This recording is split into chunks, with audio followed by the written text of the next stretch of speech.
तो बंगाल की राजनीति एक नई करवट लेती हुई इससे आप इनकार नहीं कर सकते। गौतम लाड़ी हमारे साथ आ चुके हैं। गौतम सर, अनप्रेसिडेंटेड, अप्रत्याशित, कभी बीजेपी की रैली में, रोड शो में इस तरह का उत्साह और इस तरह की भीड़, वो भी टीएमसी के गढ़ में, सोचा था? नहीं, ये तो बात सच है। जैसे 2019 में जो 18 सीट जब जीते, वो भी कभी किसी ने सोचा नहीं था। आज ये जनाधार साबित करता है कि टीएमसी के खिलाफ जितना जनता है वो सारे भाजपा के और जा रहा है।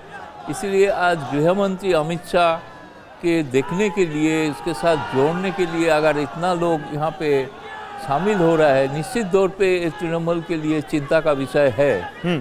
और सोचना चाहिए, क्योंकि बीरभूम जो एक बड़ा जिला मानते हैं, जब 50 के ऊपर विधानसभा सीट है, वहाँ पे बीजेपी को इतना कामयाबी नहीं मिला था पिछले चुनाव में। तो इसलिए यहाँ पे तृणमूल कांग्रेस, एक दो लेफ्ट, 2 कांग्रेस शायद विधायक यहाँ पे थे। लेकिन इस जगह पे अगर भाजपा के तरफ इतना उलझान है तो निश्चित तौर पे तृणमूल का लिए, मैं जैसे कहा कि तृणमूल में गढ़ में जाके अमित शाह ने जो चुनौती दे रहा है, जैसे मिदनापुर, 2 मिदनापुर, पूर्व और पश्चिम मिदनापुर में उन्होंने चुनौती दिया है काल।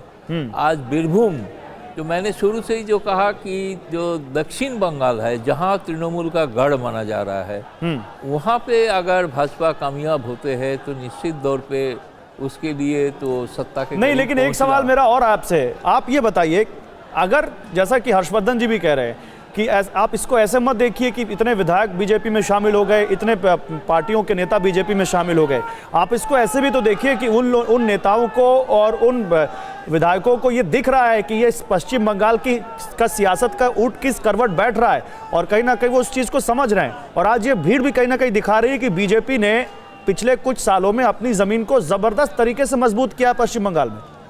ज़बरदस्त तरीके से तो किया है, साथ साथ जनता का खुद अपने आप एक उलझान होता है। अगर जनता चाहते हैं कि परिवर्तन होना है बंगाल में, तो ये जनता का भीड़ तो सबूत करते हैं कि सब भाजपा ने ऑर्गेनाइज किया, ऐसे नहीं भी है, स्पॉन्टेनियस भी हो सकता है। इतना भीड़ बीरभूम में और बोल यही पूछते हैं, जाते हैं हमारे संवाददाता विपिन चौबे के पास। विपिन, जनरली इस तरह की रैलियों में, रोड शो में कार्यकर्ता ही उमड़ के आते हैं और कार्यकर्ताओं की भीड़ देखने को मिलती है, लेकिन पश्चिम बंगाल की ये तस्वीर क्या बता रही है? आप तो ग्राउंड पर हैं, क्या इसमें ये सारे बीजेपी के कार्यकर्ता हैं या इसके अलावा वो आम लोग भी हैं जो अमित शाह को देखने सुनने आए हैं?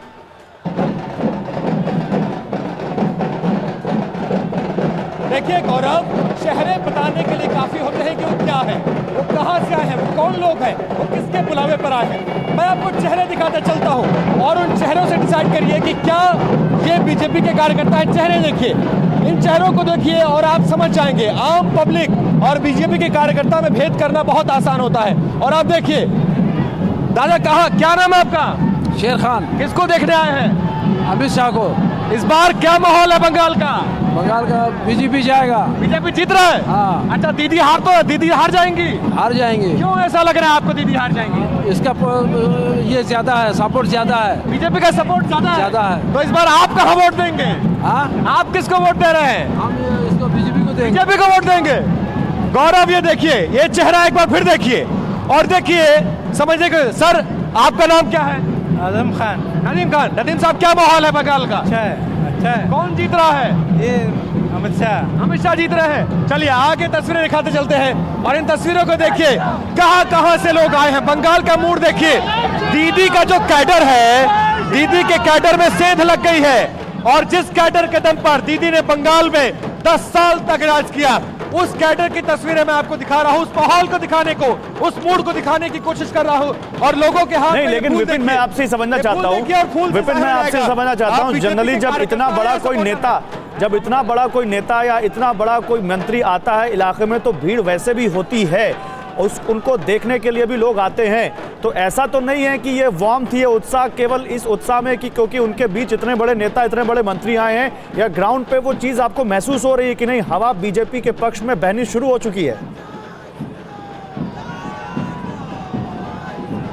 देखिए गौरव, अगर ये उनको देखने आते हैं तो मैं इसीलिए बात करवाने की कोशिश कर रहा हूं। मैं खुद कम बोल रहा हूं, जनता से आपकी बात करवाने की कोशिश कर रहा हूं कि पब्लिक सेंटिमेंट्स को समझिए, पब्लिक मूड को समझिए, ग्राउंड रियलिटी को समझिए और ये तस्वीरें पूरा देश में देखे कि क्या हो रहा है बंगाल में, कैसे बदलाव हो रहा है। क्योंकि मैं अगर कहूंगा तो हो सकता है लोग मुझ पर शक करें, लोग मेरी क्रेडिबिलिटी पर शक करें कि शायद ये इन्फ्लुएंस हो सकते हैं, ये गलत बोल रहे हो। लेकिन पब्लिक, जनता सब जानती है, जनता झूठ नहीं बोलती है। इसीलिए मैं पब्लिक से बात करा रहा हूं और कुछ वो चेहरे, स्पेसिफिक चेहरे जो ममता बनर्जी का कैडर है, जिस अल्पसंख्यक वोटों के बदले वो बंगाल की राजनीति को करती आई हैं, वो देखिए। और शंखनाद देखिए, शंखनाद हो गया है बंगाल में। बंगाल में जब शंख बजता है तो कुछ शुभ होता है। तो क्या इस बार का शंख बीजेपी के लिए शुभ मुहूर्त लेकर आया है, कोई खुशखबरी लेकर आया है, ये बड़ा सवाल है। जहां तक रही आपके सवाल की बात, देखिए कि मैं जो देख रहा हूं बंगाल में, वो एक बड़े बदलाव की सुगबुगाहट मात्र नहीं है, वो बदलाव की बयार बह चुकी है ऐसा लगता है। क्योंकि गौरव, मैं पहले दिन नहीं आया हूं, मैं 24 दिनों से बंगाल में हूं और बंगाल के 16 जिले घूम चुका हूं। इन 16 जिलों में लगभग मैंने 200 लोगों से बात की है, जिसमें मेरे ड्राइवर भी थे, जहां हम चाय पीते थे, जहां हम रुकते थे, जहां हम खाना खाते थे, जहां हम शो करते थे। हर उस जगह पर लोगों का मूड जानने की कोशिश की। हर किसी का यही कहना था कि इस बार बंगाल बदलाव चाहता है। दीदी से उब चुके हैं, भ्रष्टाचार चरम पर है, दीदी से उब चुके हैं, ठीक है। अड़ी सोमवार से शुक्रवार शाम 6 बजे सिर्फ TV9 भारतवर्ष पर।